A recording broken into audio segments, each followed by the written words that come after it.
What's up, everybody? It's Terry with the Black Republican Theory here, and today I want to share my thoughts on the race for president, the 2024 presidential election.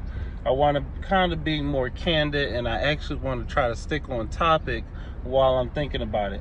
So before I get into that, I would really love it if everyone could like, share, comment, and subscribe. Like, share, comment, and subscribe to the channel. Help me share the channel. Help me get the word out there about the Black Republican Theory, because I really feel passionately about politics, but also about the end result of politics rather than just the means of playing the political game and everything, but the end result of applying policy to help people in the distribution of resources.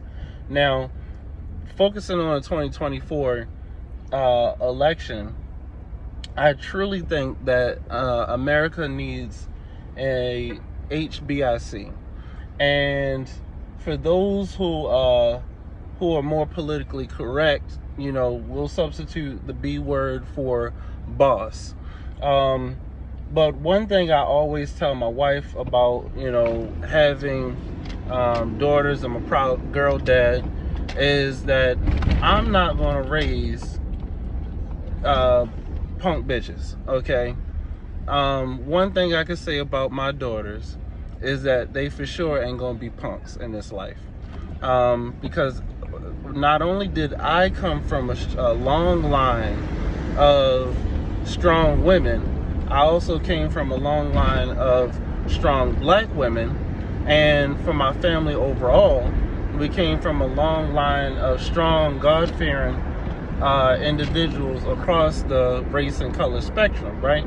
And so when we look at the 2020, when we look at what that means in the political context, is that we need a person, and in my opinion, a woman, for president who is going to put America's house in line and in order, because let's just be honest, the fellas have had their good run, a long run, and where we are right now with the Bidenomics inflation that's going on, with the Ukrainian situation, all of these things are just a bunch of male egos being thrown around and not really accomplishing anything, because nobody wants to back down and be seen as weak.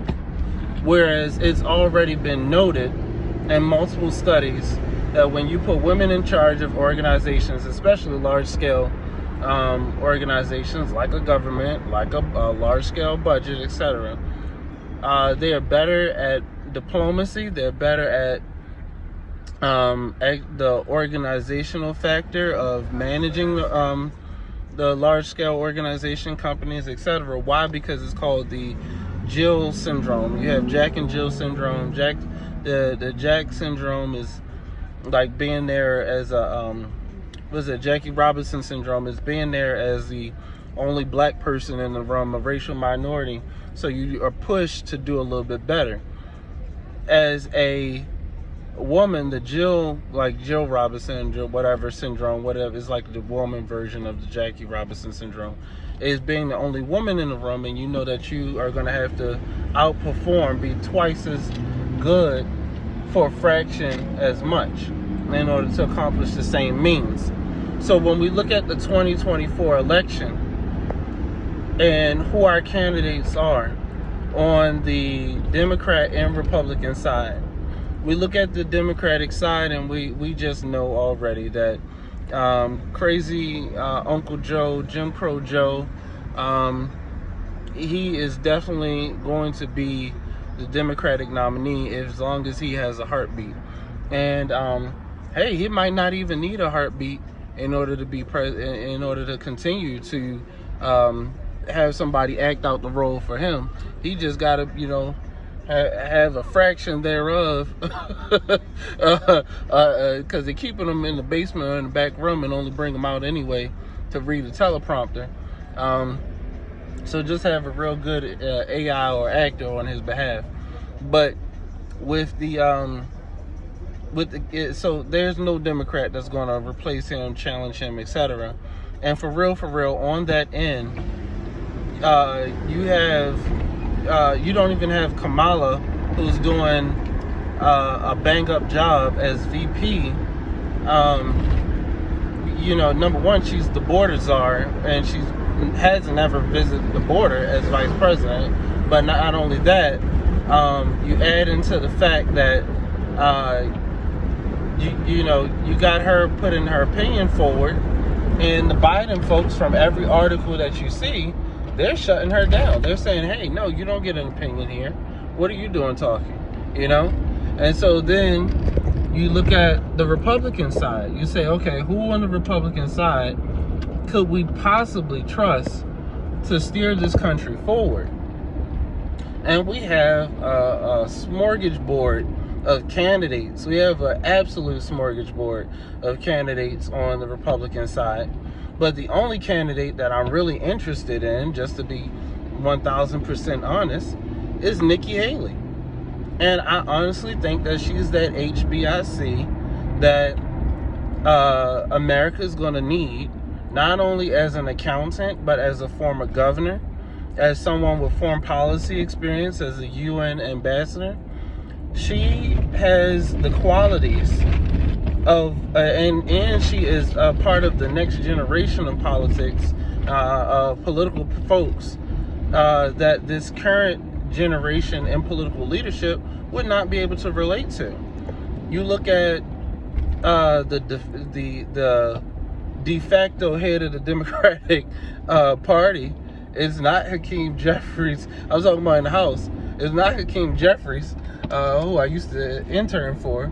It's actually, in my opinion, still Nancy Pelosi, and who gets to sneak her little policies forward. And at the same time, you got the Republican leader on the other side, 81 years old. Nancy Pelosi, 80-something. Biden's 80. I mean, come on. What the heck are we doing?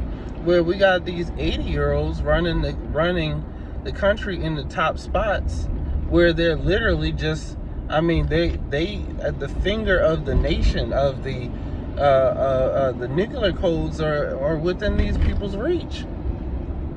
And you see what happened to some of our political leaders, where they experience medical moments and freeze and all this other stuff. Shout out to Mitch McConnell. And I mean, I pray that everything's good with the man, but I'm just saying, do we really want to entrust our nation to a bunch of folks who are not all the way with it? And that's what we also have to think about when we're picking the next president for the 2024 election. You have, between your choices, you got the Big Don, okay? You got the DeSantis, I also call him DeClantis, because of everything he's been saying and doing. And then you have all these other smorgasbord of like cartoon characters. Shout out to Vivek Ramaswamy, whatever his last name is, and Perry Johnson, and Larry Elder, and all that those other people. They're just running to put their name out there. You got a serious candidate in Tim Scott, but I mean, let's just be honest. I have a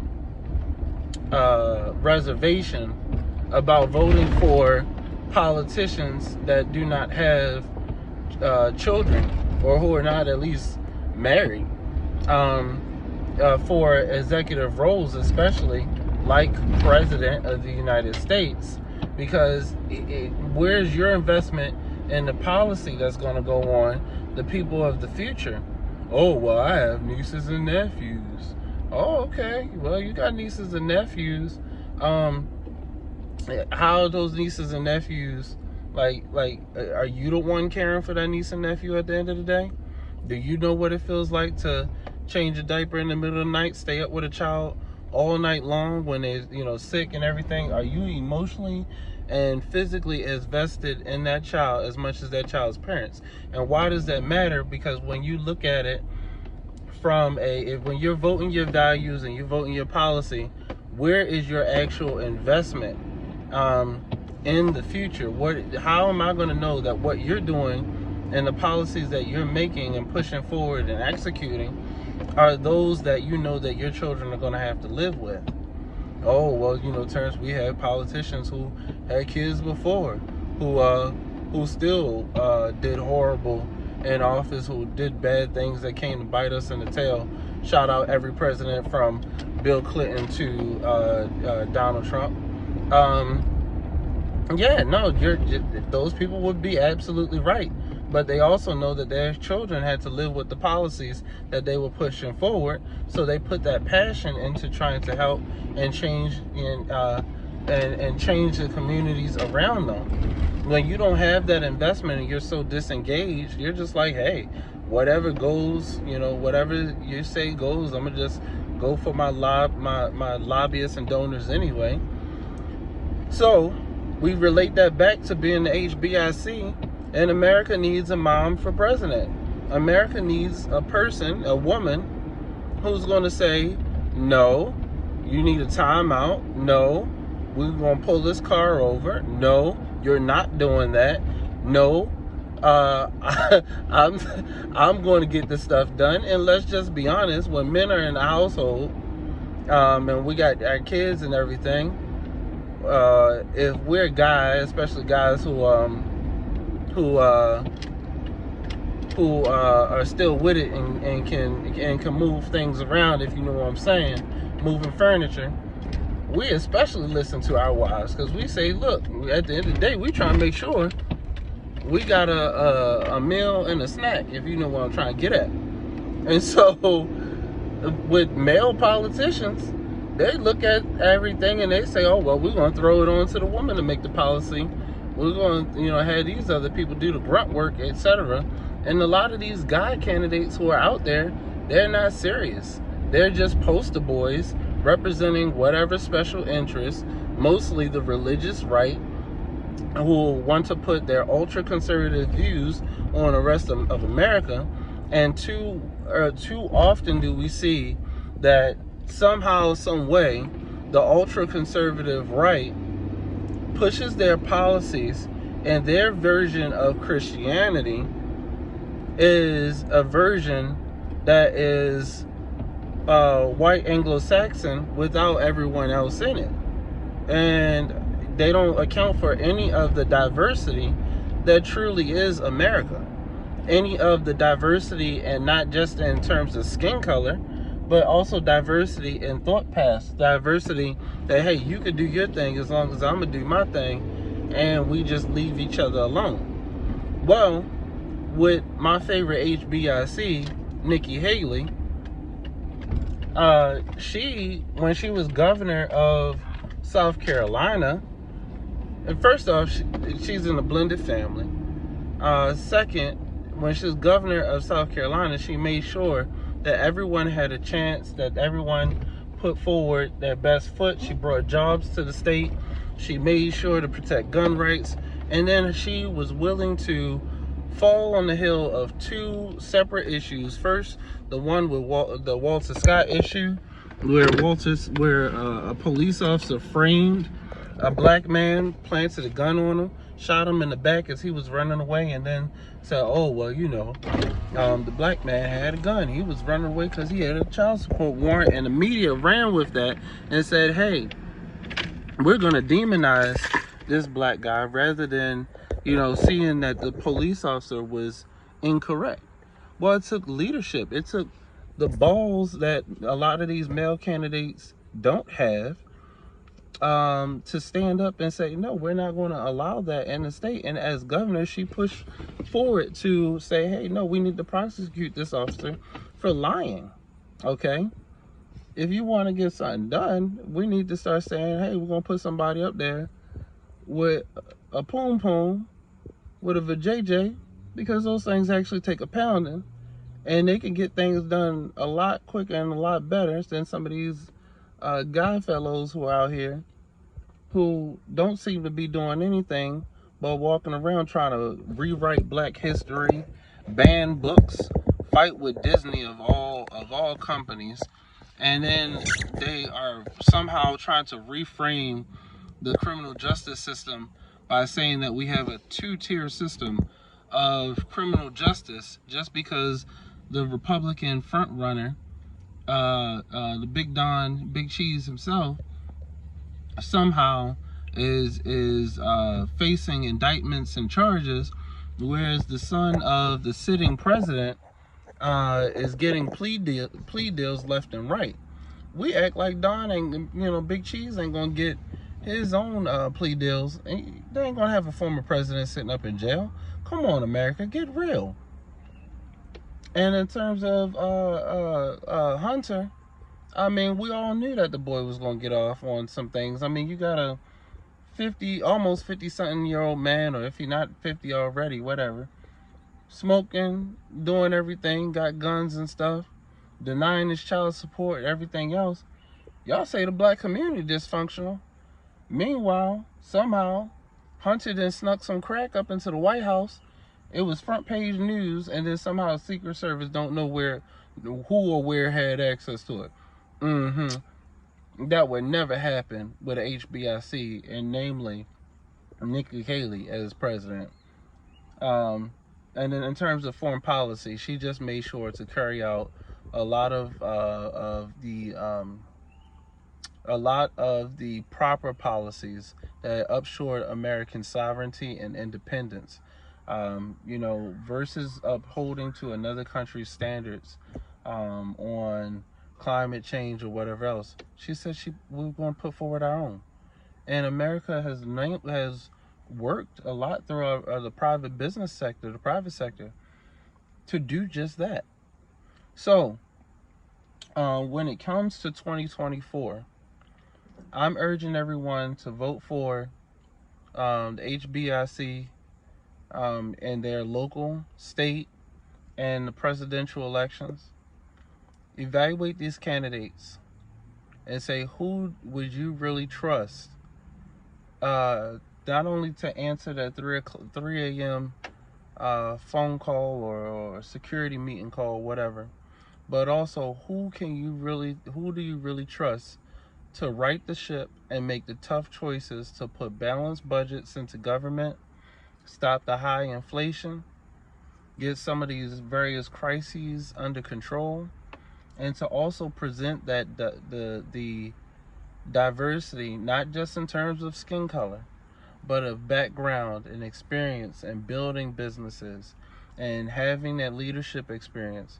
Who do you really trust to be in control? Do you trust the guys like Big Cheese, who thinks he's above the law? Do you trust DeClantis, who's been auditioning for the role of president since he was a toddler? Do you trust, Tim Scott, who, God bless his heart, has great policies and everything, but I don't think he has a true shot for the presidency? Do you trust Pasty Pence? And I mean, this man, you can't even call him Mike Pence. You got to call him Mayonnaise Pasty. I mean, it's like that. The guy is very stale and boring. Do you trust any of these other cartoon characters? The only true candidate who could right the ship in the 2024 field, in my opinion, is Nikki Haley. Now, so that for that reason, I'm saying, we need an HBIC in the White House. Now, if we don't have Nikki Haley, another candidate that I would very much love to jump into this the race is Glenn Youngkin.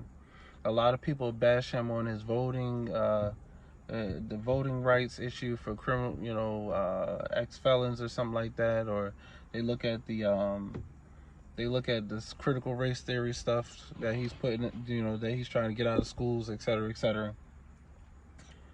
No one looks at the fact that this man is doing well for the Virginia economy, that he's turning ships around, like, getting things working the way they should be. He would be an excellent candidate. And honestly, if he jumped into the race, I would retract everything I just said. Well, I would keep it out there, what I said about Nikki Haley and having the HBIC, but I would, definitely support him.